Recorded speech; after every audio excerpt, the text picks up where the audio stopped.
What's up, guys? Average Kiwi Guy here. How y'all doing? So I just got back from Thor Ragnarok. Yeah, I know. How did I get it so early? New Zealand gets Marvel movies way earlier, way earlier. Like a lot of the time, maybe like a week earlier. So good for me, really good for me. But well worth the wait. Well worth the wait. Really, I had a blast watching this film. Absolute blast. Truly. But first up, just a quick heads up. The first part of this review, I'm going to try and keep it spoiler-free as possible, because I know a lot of people have not seen this film, so majority of the world has not seen this film. So please, I will try and keep this as spoiler-free at the start. Then I'll go into a spoiler section later on for when people have watched the film and kind of want to, figure out what's going on. The little tidbits that I can only really say in the spoiler section. Alright, so I'll tell you guys when we go into that spoiler section. All good? Okay. So, Thor Ragnarok. Damn. So directed by Taika Waititi and New Zealander. Truly is. And his fingerprints all over this. Really is. And I think the biggest thing I can say to you is, this is like Guardians of the Galaxy and Thor mixed together. It really is. It's half space action adventure and then half superhero film. It really is. And they do a good job of merging the two together. It was freaking awesome. It really was. I had a blast. I was laughing a lot of the time. There are not many scenes where there isn't something funny happening. There really isn't. And I feel like they figure, like, there were times where maybe they shouldn't have been so silly, but they were. But then there were times where they knew when they had to go to be serious, and times where they didn't have to be. And I felt like they did a good job at balancing that. But there were the odd times where you're like, that wasn't really necessary right there. But I gotta say, it's so much fun to watch. It's so good. You go in there and you have a good time. You have a good time. I think that's the biggest thing. You know, Marvel's probably one of the only companies that can do this type of thing. And Thor is probably the only character they could do this type of thing with. Because you got to remember, Thor's had 3 movies now. And every movie has been something completely different. They really have. Like, Thor, the first Thor, was an origin story through and through, very basic, just showing the characters off, showing off, where Thor comes from, how he got his powers, stuff like that. Very basic origin story. Sort of something similar to the likes of Iron Man, because they were following off that, the success of Iron Man. Then they go to Dark World, which went a lot more serious, a lot more darker, a lot more, oh my god, the world's going to end sort of thing. They had some fun with it here and there, more, stranger in a strange land thing with Thor, but a lot of it was more of a serious nature. And it was good. It was good, but it wasn't like one of the best Marvel films. This one, they're like, oh hell, we're going completely the opposite way, and we're gonna go and have an awesome space adventure with Thor and all the gang, and we're gonna have a blast, and then we're gonna have an awesome action sort of superhero sort of ending to it, which was really good. So it was fantastic. It really was. But I do see some people that were going there hoping to see something similar to, Captain America or something like that, which is of a more serious nature, of a more traditional superhero film. And they might be a little disappointed with that. But all I'd say is that if you loved, Guardians of the Galaxy and stuff like that, you're going to love this. You're going to love this. And I do. I love Guardians of the Galaxy. And I felt, I thought this was better than 2. Guardians of the Galaxy 2. Because I wasn't the biggest... I mean, I loved Guardians of the Galaxy 2, but I didn't think it was better than the first one, where a lot of people were saying it was better than the first one. I just didn't think that. This, I felt, was better than Guardians of the Galaxy 2. I really did. So to sort of set the scene, Asgard basically gets invaded by Hela, the goddess of death. And I'm just going off what we know, and I'm not going to try and spoil anything here. Which is very tricky, by the way. It's very tricky. And Thor has basically been going around trying to figure out what's going on, with the realms. Like, there's something off happening. There's been a lot of, disorder and stuff like that, and he's been wondering what's happening with, you know, Asgard. And obviously within the, you know, the previous films, we saw Loki had actually taken over Asgard, so he's sort of going around figuring that out. Hela comes along, invades Asgard, kicks some ass, really. You know, she's uber powerful, massively powerful, like suits being the goddess of death. She really does. And then that sort of leads Thor onto this space adventure. You know, sort of like stuff happens and he gets put to a world called Sakaar. And it's basically this giant junk world. Because there's all these portals coming from all the different realms. And it just, constant amounts of junk and people and things are all falling into this world.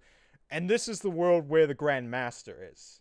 And that's where, you know, you see the scenes with, you know, Hulk and Valkyrie and stuff like that. And Sakaar is very cool. It's very much a junk world. You see all the different pieces of junk and stuff everywhere. And Thor kind of gets his new look. And it's very much like, you know, they found all this sort of thrown away technology and pieced it all together and stuff like that, which was cool. I really did like Sakaar.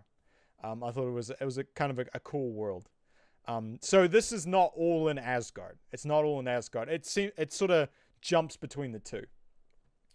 And I will say so then that sort of takes us into the characters and stuff like that. Obviously Thor, Chris Hemsworth, you can't pick a better Thor. He's made to be Thor. Marvel's always been brilliant at picking who they pick to represent their characters. They seem to nail it every time. I have not had an issue with any of their hirings, their castings for these heroes. Awesome job. So Chris Hemsworth, more of the same, has a lot more fun with this, like a lot more, you know, there's just the entire cast has a lot more fun, I feel. You know, they're doing, you know, little lines, little things here and there, and it's you know, he has a lot of sort of, you know, funny one-liners, and, you know, his interactions with Hulk are hilarious. They really are, and they're really good. And they sort of play on the, you know, the eventual buddy friendship that I think those two will have, and the sort of, you know, brother sort of relationship where they're, you know, constantly punching each other, and, you know, constantly causing trouble for everyone else because they're roughhousing and stuff like that. Like that definitely setting that sort of thing up, which was cool. Just great job by Chris Hemsworth. Like, it's more of what you love about Thor. It really is. It's more about what you love about Thor. And you sort of see him evolve in this. He sort of goes away from just being Thor with the hammer to more of a more powerful God of Thunder. Like, you know, the God of Thunder and Lightning. Like, you saw that in the trailer with the whole the lightning in the eyes and stuff like that. Like that. That's cool. And they do some things with his look in this one too, like the short hair and stuff. That's only the start. I'll leave it at that. But he was good. He was very good. Obviously Loki's there too. Again, more of the same. The scene that Thor comes back and finds Loki is hilarious. It's so good. I won't spoil it, but let's just say there is a play happening when he comes back to Asgard and finds Loki. And I won't say what Loki looks like or anything, but there's a play happening. And there's some very famous actors in this play. And it is quite good. It is quite good. And I was surprised to see who they were. But it was I cracked up with that one. I really did. So that's a good scene. And Loki, it's typical Loki through all this, right? He's, constantly playing tricks. He's doing everything to suit himself. He sort of manipulates his way into different things. Thor kind of wises up to a lot of it now. Like, he just doesn't trust Loki at all through majority of this, and they have some fun with that. And they have some brotherly fun as well, which is quite good. But again, more of what you liked about Loki the first time. It's pretty much just more of that. It really is. Obviously we got Bruce Banner, and I'm gonna say Bruce Banner, Hulk, very different, and I'm gonna keep those in two separate characters because they really are, and they made it evident in this movie. Bruce, again, they just had fun with all these characters. They really are. And like Bruce kind of wakes up on this world and he just can't believe it. And he's like, he's kind of very overwhelmed, and he has some really cool and funny moments that I thoroughly enjoyed. And they do a lot with him in this film. A lot to definitely progress Hulk as a character. And that's when we go into Hulk, because Hulk was definitely a separate character in this one, because, you know, in this, he talks. And he talks throughout the entire film, pretty much. When he's Hulk, he's talking. And he feels like he's at a teenager type level, right? He's gone out of that screaming kid smashing phase, and now he's into a overconfident, cocky, you know, teenager like sort of not frat boy, but, you know, laughs at, laughs at people, constantly calling Thor names and stuff like that. They have some fun with him. They do. They have a lot of fun with Hulk, and I'm really glad that they're progressing him that way, and he's actually getting an identity of himself, because I hold on for dear hope. I hold on for dear hope for a good Hulk movie. I really do. I'm holding on for dear hope. I don't think there will be, but it's there, and it's like, it's a little hope. You know, I would love to see an actual Hulk movie, but I'm glad that they took him the next step. I really do. I'm glad they took him the next step, and gave him the ability to talk, gave him, you know, a bit of character other than just screaming and smashing. But it does take away from Bruce a little bit. Like, you don't see Bruce he's in it for a sizable amount, but Hulk and him kind of share that time, I would say. But he was a highlight for me. He really was a highlight. Then obviously Hela, the big bad guy in this, really. But not your traditional one, because she sort of interacts with Thor near the beginning of the film, and then the two of them go off and do their separate things. And it sort of builds up to this big climactic sort of battle at the end. So does she solve the problem of Marvel's, the problem that Marvel's been having of not up to scratch villains? Like, I thought Spider-Man did a good job. I liked Michael Keaton's Vulture, but a lot of people complain about the bad guys in Marvel films. And does Hela solve that? Not in the way that you would kind of want and hope. Like, I think Thanos will probably fix that. I think he's going to be a great bad guy because just of the power level he's at. But Hela kind of showed that off too, because her power level is off the scale as well, and it's far more than what Thor can really handle at the beginning, and you can see the difference in it right from the start. And they do some interesting stuff with that. They really do. But does she solve that whole, is she a great villain? She's good. She's good. She's not memorable though, I don't think. But she doesn't deter from this film, because like the way the film is, it's, the highlight is on the good guy characters, where she is like this unstoppable force that they have to go up against.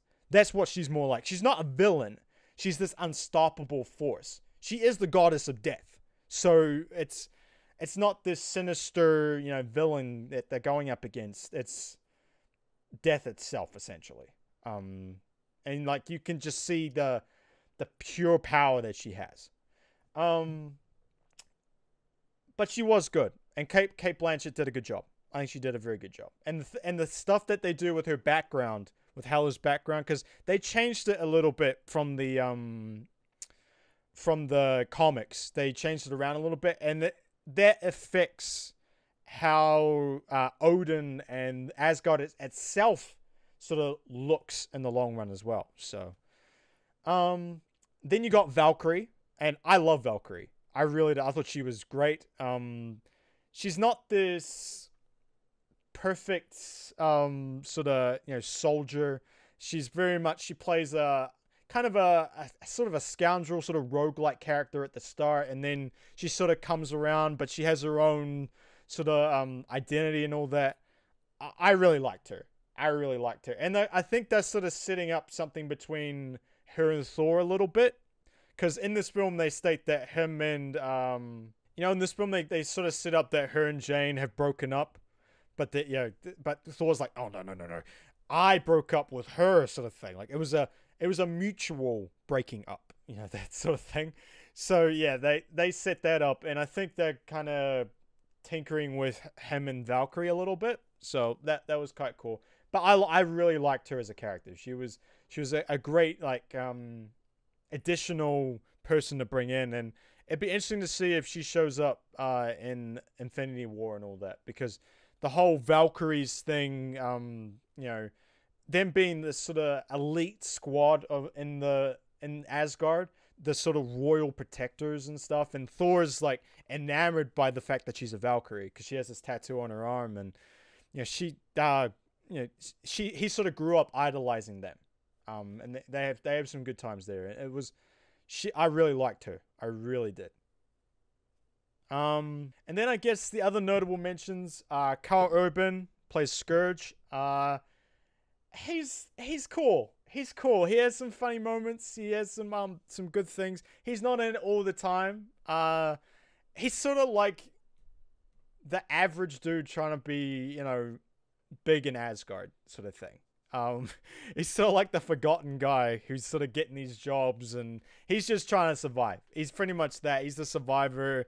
But yeah, so he sort of buddies up with Hela just to sort of live a little bit, but then they do some stuff with him, and he was cool. He was like an honorable mention sort of thing. And then there's Korg, which is the rock guy, the blue rock guy that we've seen, and that was played by Taika, the director. He put himself, he was in the film himself, and oh my god, he is kind of what I think everyone in the world kind of thinks New Zealanders are like. Constantly saying bro, constantly saying mate. Like he tried to start a rebellion, but he didn't print enough pamphlets. There's stuff like this. He pretty much plays a lot of his characters that he's done in his previous films that are all New Zealand films, and he does that. He's pretty much doing that, and he is a highlight. He is a highlight through this film, and I kind of hope people kind of like him. I think everyone like in my theater loved it because we get that comedy, we get that. So I'm hoping that people kind of get that. I really do. So Korg, keep an eye out for him. Funny as hell. A real bright spot. And Doctor Strange was in it for a little bit. He was more of a cameo type deal. Definitely not the biggest mention in the world. Heimdall, Idris Elba, again played a more protector role. Similar to what he's done in the previous few films.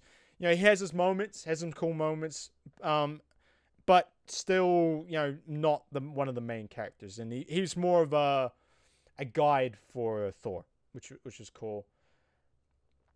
Odin, obviously, the father figure. They do some stuff with him. A lot of this stuff I can't spoil, but it's stuff that deeply affects Thor in a way, and you see him in a new light.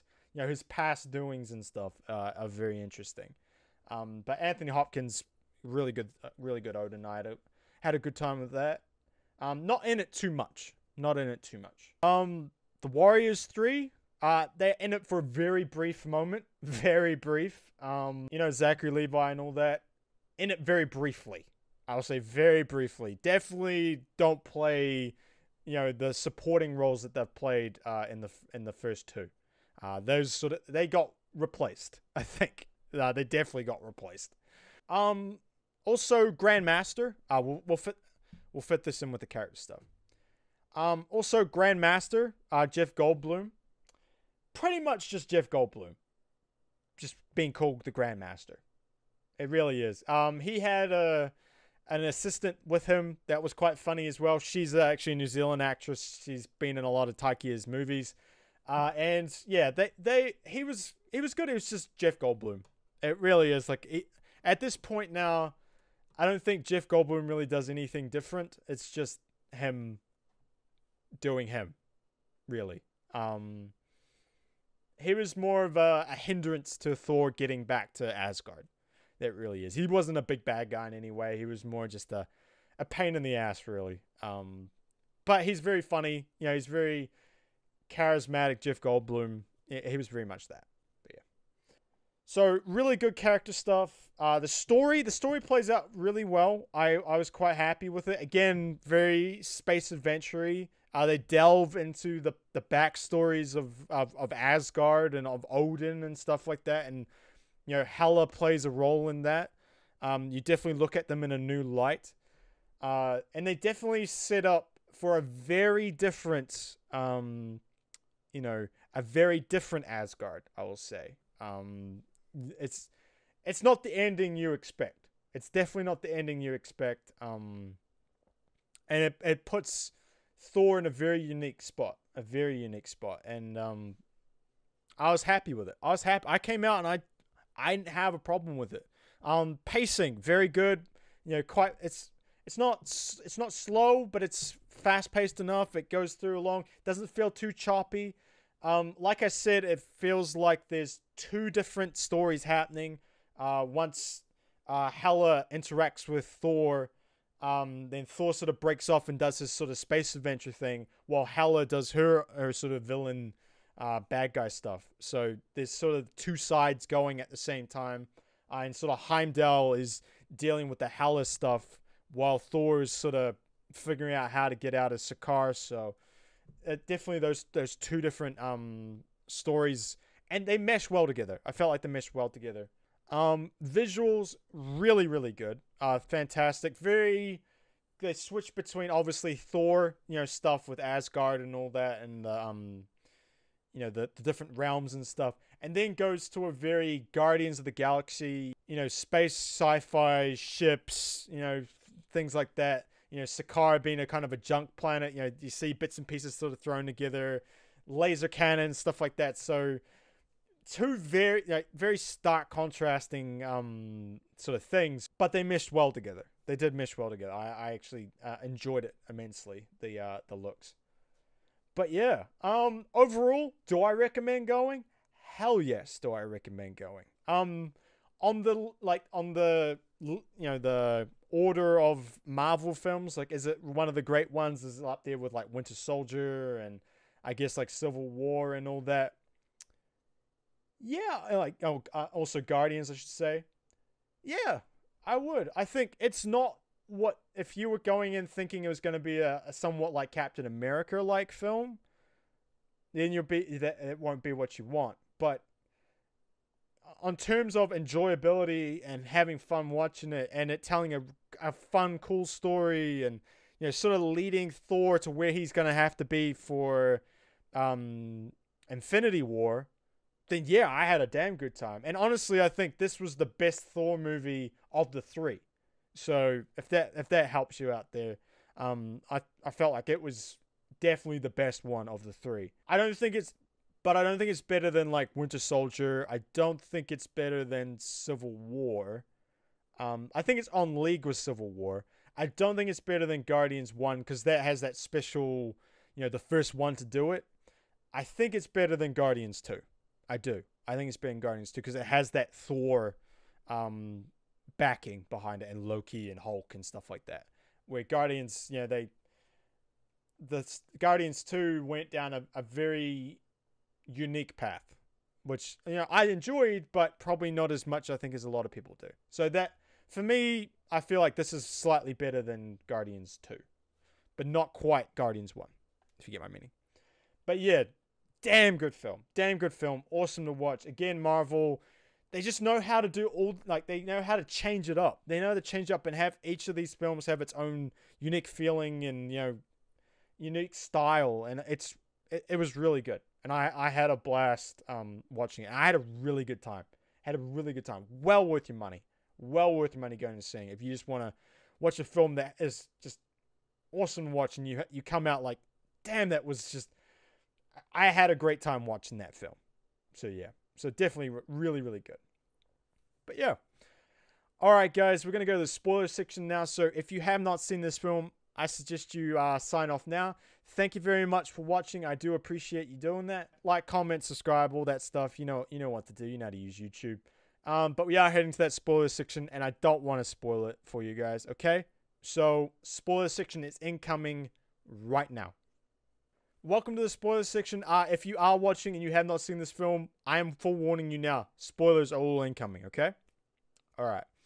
So, I guess we could start with Hela, being the daughter of Odin, and they changed it up a little bit because in the comics and stuff, I'm pretty sure she was the daughter of Loki, I think, or a type of Loki. I'm not sure, but they went with her being the firstborn daughter of Odin, and her and Odin basically went on this grand conquest of the 9 realms sort of thing, and like completely just wrecked house and bathed in the blood of it, like all their enemies and stuff like that. And Hela was like his weapon.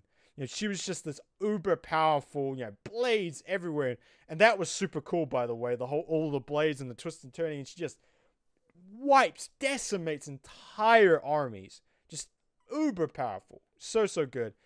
And her being that weapon. And then Odin sort of turning over a new leaf and saying, no, I can't keep doing what I'm doing here.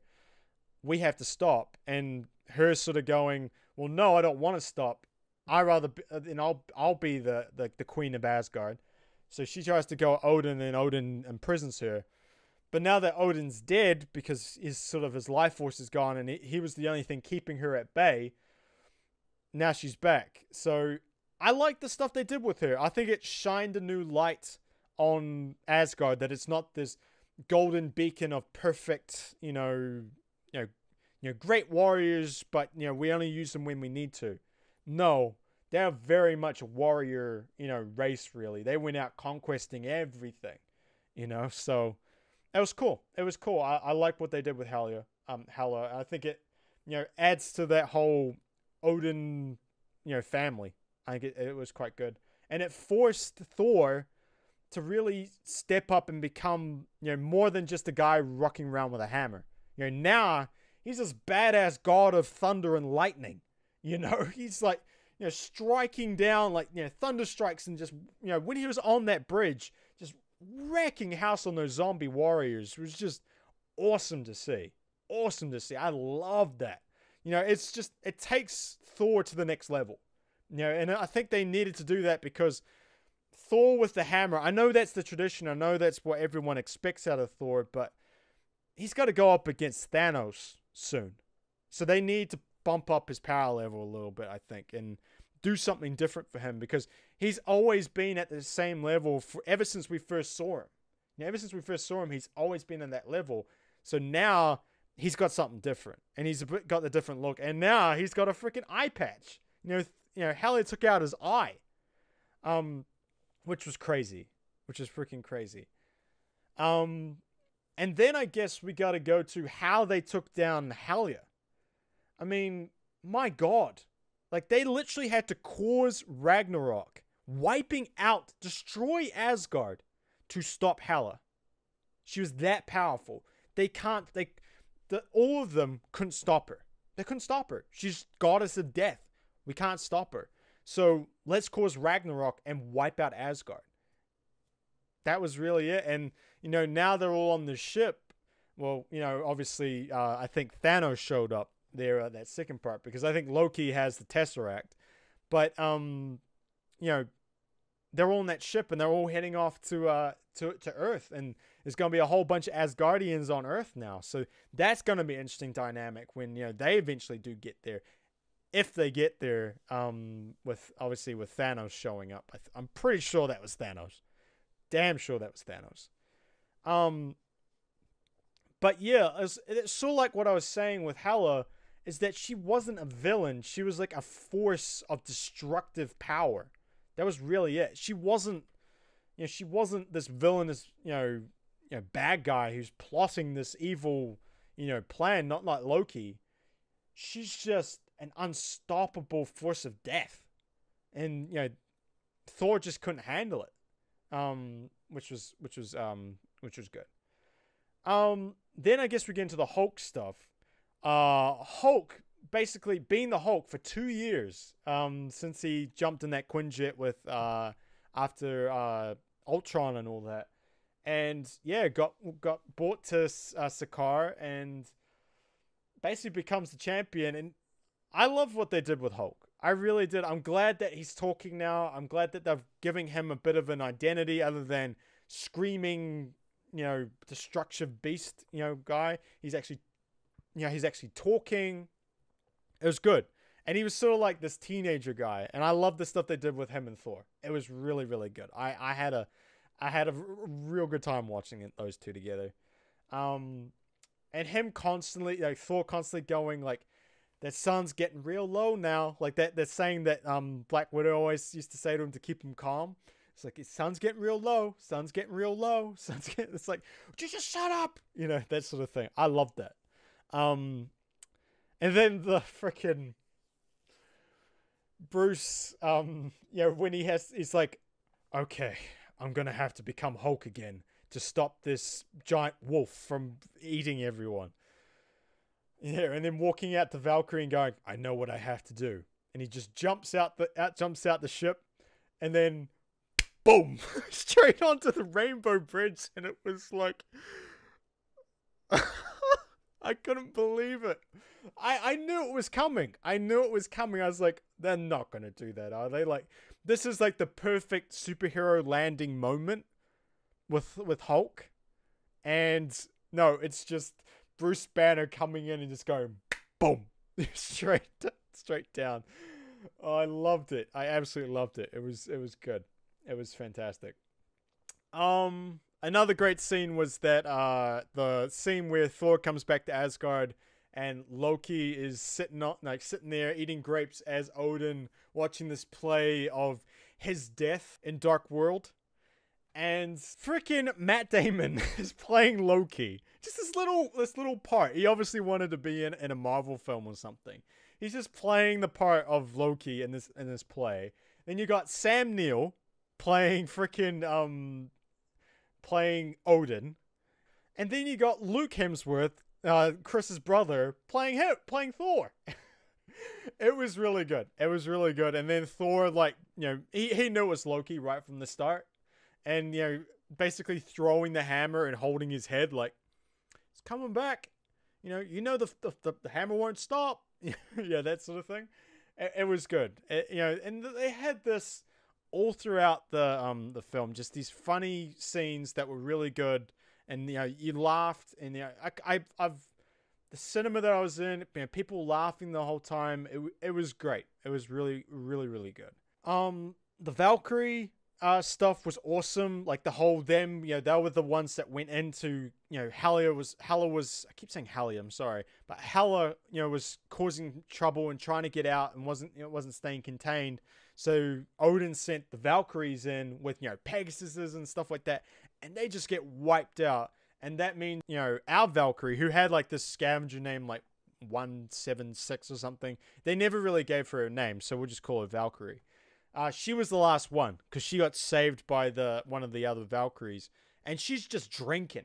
She's all all the rest of it. She sort of plays this sort of rogue character, this sort of scoundrel. I liked her. I really did like her. But I loved how Thor was, when he sees the sword, the Valkyrie sword, he's like, oh my god, this is the famed sword of the Valkyrie. Like he's enamored by it. Because he grew up wanting to be a Valkyrie, and then he found out only women become Valkyries. It's like, oh, that sort of thing. But yeah, no, I just had a blast with this film. I really did. I had a blast with this film. It was a good time all around. It really was. It was a real good time. The interactions between all the characters and stuff were hilarious. They had great, they knew when to be serious. They knew when not to be serious. But there were times where I felt like they maybe went too far with it sometimes. I liked the way Hela was this just destructive force, not really a villain. Like, well, she was a villain, but she's just unstoppable in that way. Obviously, the scene, the sort of after the mid credits scene, with Thor's ship basically being, I think I'm pretty sure that's Thanos. I'm certain that's Thanos, because there's the scene where Loki's gotta put the crown of Surtur into the eternal flame. I'm certain he looks at the Tesseract like, ooh, okay, I like you. I think he took it. So Thanos has tracked it to him, and now like I think that's where he gets the Tesseract from. So he's got to start filling that gauntlet with gems. He's got to start filling with the Infinity Stones. So that was cool. It was cool to see that first start of the Infinity War stuff, because maybe Thor comes, he's escaped from Thanos and he comes to Earth, and he's like, yo, we all got to get over this Civil War stuff, because we got Thanos coming. We got this big guy coming, and he's unstoppable. That sort of thing.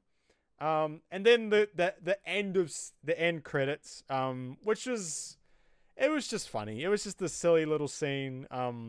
So the rebellion of the slaves and stuff in Sitar, and the Grand Master basically like, hey, great job, guys.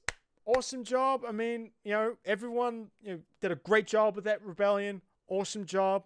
I mean, I know I did a good job, because, I mean, everyone needs someone to rebel from, right? We all need that. So, don't kill me, sort of thing. That was really it. It was just a little bit of fun at the end. And honestly, Marvel hasn't done anything like, the end of credits scene has not been something substantial for a long time. Like, they've always just done funny little things with these scenes now. And yeah, I mean, like I've been saying, I had a blast with this film. Well worth going and watching. Just seeing New Zealand director coming out and doing a massive film like this, and showing that us little old people in New Zealand can do stuff like this is awesome. And I'm glad that he's done well, because Taiki is a great director. He really is, and you could tell all over this film that he had major parts in this. So, not to mention Korg as well. Korg was fantastic. But yeah, no, definitely well worth go watching. Well up there in the Marvel films, like up near the top, being one of the best films in this lot. Definitely the best Thor film. Definitely out of the trilogy. But yeah, definitely go and see it. Go and see it. But yeah. All right, guys, that's it for us. Thank you very much for watching. I'll catch you next time. Peace. Bye.